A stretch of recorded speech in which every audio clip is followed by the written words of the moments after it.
സർക്കാരിനെ അട്ടിമറിക്കാനുള്ള ഗൂഢാലോചനയാണ് ആശാ വർക്കർമാരുടെ സമരത്തിന് പിന്നിലെന്ന് ആശാ വർക്കേഴ്സ് ഫെഡറേഷൻ CITU വിഭാഗം. ഓണറേറിയം വർദ്ധിപ്പിക്കണം, എന്നാൽ സമരം നടത്തേണ്ടത് കേന്ദ്രത്തിനെതിരെയാണെന്നാണ് CITUവിന്റെ നിലപാട്. ദീപക് മലയമ്മയുടെ റിപ്പോർട്ട്. തിരുവനന്തപുരത്ത് കഴിഞ്ഞ 2 ആഴ്ചയോളമായി ആശാ വർക്കർമാരുടെ ഒരു സമരം നടക്കുകയാണ്. ആ സമരവുമായി ബന്ധപ്പെട്ടുകൊണ്ട് ഇന്നിപ്പോൾ ആശാ വർക്കേഴ്സ് ഫെഡറേഷൻ സംസ്ഥാന കമ്മിറ്റി CITUയുടെ പ്രതിനിധികളൊക്കെ ഒരു വാർത്താസമ്മേളനം ഉൾപ്പെടെ നടത്തുകയായിരുന്നു. നിങ്ങളുടെ നിലപാടെന്ന് പറയുന്നത് നിലവിൽ തിരുവനന്തപുരത്ത് നടക്കുന്ന സമരം അത് അനിവാര്യമല്ല, ആ തരത്തിലൊരു സമരത്തിൻ്റെ ആവശ്യകതയില്ല. അതെ, സമരം നടത്തേണ്ടത് കേന്ദ്ര ഗവൺമെൻറ്റിൻ്റെ മുൻപിലേക്കാണ്. കേന്ദ്ര ഗവൺമെൻറ്റാണ് ആശാ വർക്കർമാരെ തൊഴിലാളികളായി അംഗീകരിക്കേണ്ടതും തൊഴിലാളികൾക്ക് വേണ്ട അനുകൂല സാഹചര്യം ഒരുക്കേണ്ടതും. സ്റ്റേറ്റ് ഗവൺമെൻറ് ഹോണറേറിയം നൽകുന്നുണ്ട്, അത് വർദ്ധിപ്പിക്കേണ്ടത് അനിവാര്യമാണ്.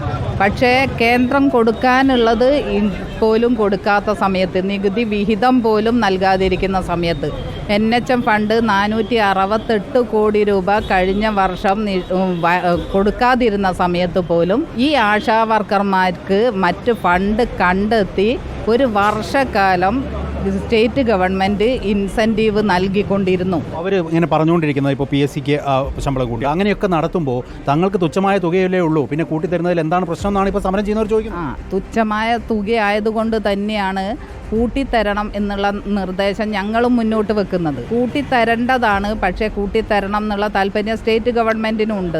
ആ സമയത്തും മറ്റുള്ളവർക്ക് കൊടുക്കുന്നത് എന്ന് പറയുന്നത് കേരളത്തിലെ തൊഴിലാളികൾക്ക് കൊടുക്കേണ്ടത് അവരുടെ ഉത്തരവാദിത്വമാണ്.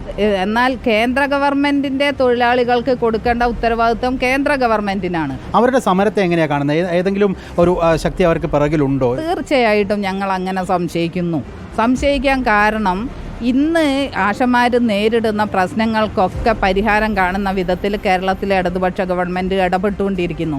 നിങ്ങൾക്കറിയാലോ, കഴിഞ്ഞ 5 വർഷം കൊണ്ടാണ് ഞങ്ങൾക്ക് നിലവിലുള്ള 1000-ൽ നിന്ന് 6000-ലേക്ക് ഇടതുപക്ഷ ഗവൺമെൻറ് എത്തിച്ചിട്ടുള്ളത്, ഒന്നാം പിണറായി ഗവൺമെൻറ് എത്തിച്ചിട്ടുള്ളത്. ഭരണകക്ഷിയുടെ അനുകൂല സംഘടന ആയതുകൊണ്ടാണ് ഇങ്ങനെ പറയുന്നത് എന്ന് ആരെങ്കിലും പറഞ്ഞാൽ അവർ കുറ്റം പറയാൻ പറ്റും? തീർച്ചയായിട്ടും കുറ്റം പറയാൻ പറ്റും. കാരണം ഭരണകക്ഷിൻ്റെ ആളായിട്ട് ഞങ്ങൾ പറയുകയാണെങ്കിൽ ഞങ്ങൾ സെക്രട്ടേറിയറ്റിന് മുൻപിലേക്ക് സമരം നടത്താൻ പറ്റുമോ? ഞങ്ങളുടെ വിഷയങ്ങൾ വരുന്ന സമയത്ത് സെക്രട്ടേറിയറ്റിന് മുൻപിൽ സമരം നടത്തുന്നുണ്ട്, മന്ത്രിയുമായിട്ട് ചർച്ച നടത്തുന്നുണ്ട്.